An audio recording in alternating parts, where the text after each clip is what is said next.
Hi hello നമസ്തേ, കപ്പിൾസിന്റെ പുതിയ വീഡിയോയിലേക്ക് അവർക്കും സ്വാഗതം.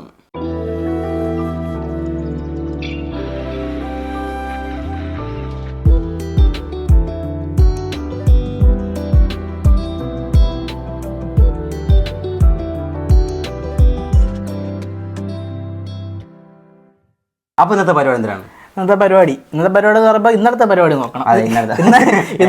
ഇന്നലെ ഒരു പോസ്റ്റർ വന്നായിരുന്നു, ഒരു കിരീടത്തിൽ എം വെച്ചിട്ട്. ഇന്ന് 12 മണിക്ക് ഒരു അനൗൺസ്മെന്റ് ഉണ്ടെന്ന് പറഞ്ഞ് തമിഴ്നാട്ടിൽ നിന്ന്, കോളിവുഡിൽ നിന്ന് അല്ലേ, ധനുഷിന്റെ 55ാമത്തെ സിനിമ D55 ടൈറ്റിൽ വന്നിട്ടില്ല. അപ്പൊ ഇന്ന് ഉച്ചയ്ക്ക് 12 മണിക്ക് അത് എം ആരായിരുന്നു എന്ന് പുറത്തു വന്നു. നമ്മുടെ മമ്മൂക്ക ഒരാൾ ജോയിൻ ചെയ്തു സെറ്റിൽ. ഒരു പോസ്റ്റർ പുറത്തു ഇട്ടിട്ടുണ്ട്. പോസ്റ്റർ അല്ല, ഇന്നത്തെ ഒരു മമ്മൂക്ക നിൽക്കണതായിട്ട്. Mammootty on board for D55 directed by Rajkumar Periyasamy. Rajkumar Periyasamy എന്ന് പറയുന്നത് നമ്മുടെ അമരന്റെ ഒക്കെ ഡയറക്ടറാണ്. എന്നുവെച്ചാൽ ഇത് അച്ഛനും മോനുമായിട്ടുള്ളതെന്നൊക്കെയാണ് പറഞ്ഞ് റൂമേഴ്സ് കേട്ട് വരുന്നത്. ആയിരിക്കും ചിലപ്പോൾ, അങ്ങനെ ആയിരിക്കും ചിലപ്പം. പക്ഷെ ഞാൻ കേട്ടത് ഈ ഒരു ഗ്യാങ്സ്റ്റർ സെറ്റപ്പ് അങ്ങനെയാണ്. ആ കിരീടം കാണിച്ചു തന്നെ അതുകൊണ്ടാണെന്നാണ് പറയുന്നത്. ആയിരിക്കും. പിന്നെ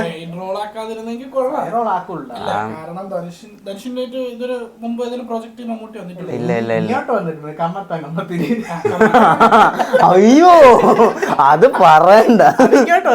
അയ്യോ അത് വിളിച്ചു വരുത്തി ഉണ്ടല്ലോ. ഇപ്പൊ അങ്ങോട്ട് വിളിച്ചല്ലേ. പക്ഷെ ഇത് നല്ല കിടന്ന റോളായിരിക്കും. അവിടെ പോയി പാരന്റിലൊക്കെ ഗിള്ളം.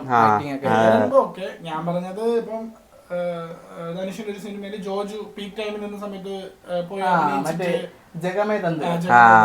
അത് ജോജുന്റെ പീക്ക് ടൈം ആയിരുന്നു. ജോജുന്റെ റോള് കിടില് വരുന്നു. ആ പടം ഫുള്ള് മോശമായിരുന്നു. പക്ഷെ എനിക്ക് അത്ര സാറ്റിസ്ഫൈഡ് അല്ലേ. പക്ഷെ എനിക്ക് ഇഷ്ടപ്പെട്ട പടം ക്യാരക്ടർ എനിക്ക് അത്ര വർക്കായി.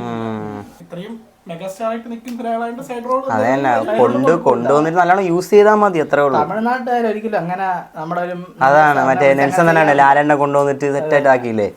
പിന്നെ അങ്ങനെ ചെയ്യണമെങ്കിൽ ശങ്കർ മാത്രമേ ചെയ്യാറുള്ളൂ. മലയാളത്തിൽ നിന്ന് ആൾക്കാരെ വിളിച്ചിട്ട്. അമരൻ നല്ലൊരു ആ ഒരു സമയത്ത് വിന്നറും നല്ല ദീപാവലിക്കാണ്ടല്ലോ ഇറങ്ങിയ പടം. അമരന് പക്ഷെ കുറെ ട്രോള് വന്നു. അത് OTT ഇറങ്ങിയപ്പോഴേ വന്നു. പക്ഷെ അവിടെ ഡയറക്ടർ ബ്രില്യൻസ് ഉണ്ട്. മമ്മൂട്ടി ഇതിൽ മമ്മൂട്ടി അതന്നെ മമ്മൂട്ടി അവിടെ അല്ലടാ, അത് ആയിരിക്കും. ആ ഫാൻ ബോയ് ആയിരിക്കും. അവിടെ അങ്ങനത്തെ റെഫറൻസ് കൊടുത്തില്ലേ. പക്ഷെ OTT വന്നപ്പം എയറിലായി. സായി പല്ലവി. പക്ഷെ അമരൻ എന്ന് പറയുന്ന സിനിമ നല്ല സിനിമയാണ്. നല്ല സിനിമയാണ്. തിയേറ്റർ മെറ്റീരിയൽ നല്ല സെറ്റ്. നല്ല പടമാണ്. നല്ല സിനിമയാണ് അത്. എന്ന് വെച്ചാൽ തിയേറ്ററിൽ വായിച്ചു. OTT കണ്ട അങ്ങനെ OTT എയറിലായി. അത് വേറെ കാര്യം. പിന്നെ ധനുഷിന്റെ അടുത്തുള്ള സിനിമകൾക്കൊക്കെ ആണെങ്കിൽ ഒരു എന്താ പറയാ, ഒരു ബ്ലഡ് ഷെയ്ഡ് വന്നിട്ടുണ്ടായിരുന്നു. ഇപ്പം മറ്റേ രായൻ, അത് തന്നെ രായനായാലും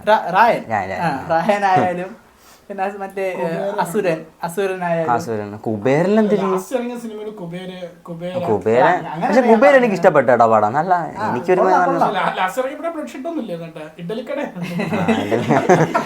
അതെന്തോ ട്രോളൊന്നും ഇഡലി കടന്ന പാട്ട് പാടാനൊക്കെ പറഞ്ഞു.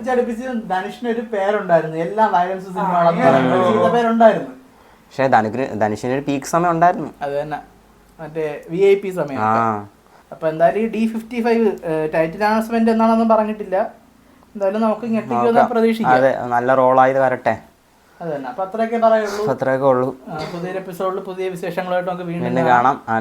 അതുവരെ Until then, Language.